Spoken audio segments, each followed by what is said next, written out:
Robin Williams has been found dead in his home by authorities. It turns out that the actor has died at the age of 63, and the coroner's report indicates that they suspect that it was a suicide. However, they are saying that they are going to wait for comprehensive investigations to take place in order to come to a conclusion. Now, they believe that he died from asphyxia, which means that if he did commit suicide, he hanged himself. And there were reports of him suffering from severe depression as of late. Now, his wife did release a statement that I want to read to you. She says, "This morning I lost my husband and my best friend. While the world lost one of its most beloved artists and beautiful human beings, I am utterly heartbroken. On behalf of Robin's family, we are asking for privacy during our time of profound grief.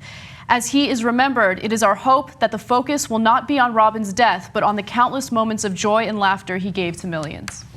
So this story happened while I was on the air earlier, when I was doing the more political hour, and I'm amazed by it.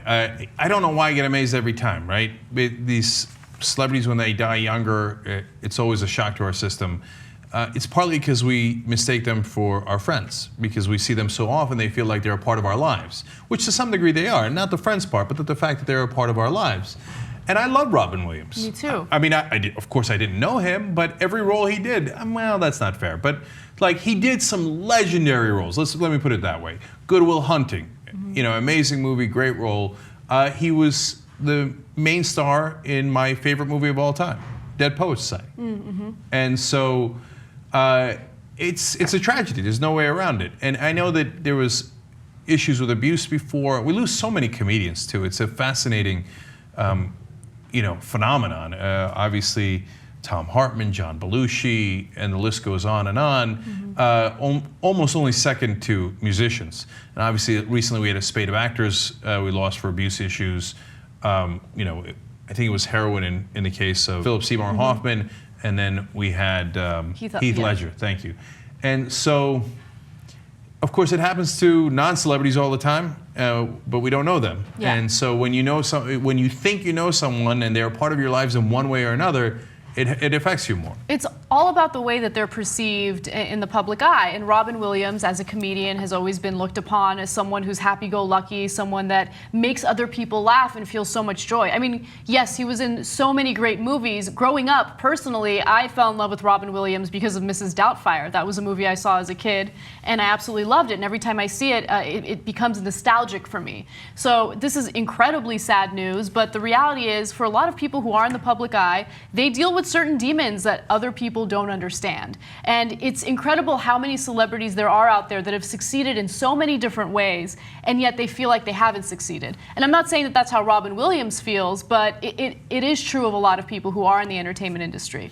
And they often get a ton of criticism too, which is, look, comedians are some of the bravest people there are. I mean, Yes. to go out there and try to make people laugh, it's one of the hardest things in the world.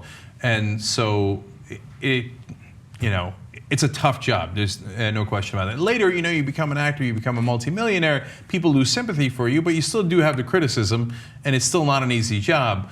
And I don't know that the abuse issues he had in the past had anything to do, substance abuse, of course, had anything to do with what happened here today. The story's just breaking, and they say that it might be a suicide, and we don't know if the depression, if it existed, was linked to the substance abuse issues either.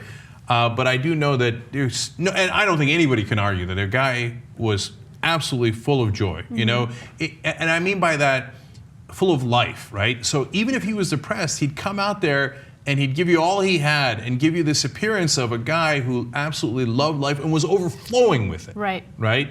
And so bless his heart for putting that on and sharing that with so many people, even if he didn't feel that way inside. Yeah. So, my last words to Robin Williams would be, and I'm sorry for being corny and hokey here, but Captain, my captain. And it was a powerful scene in Dead Poets Society, and it affected me. And he was in a lot of ways a part of our lives, like I said, and he'll be missed.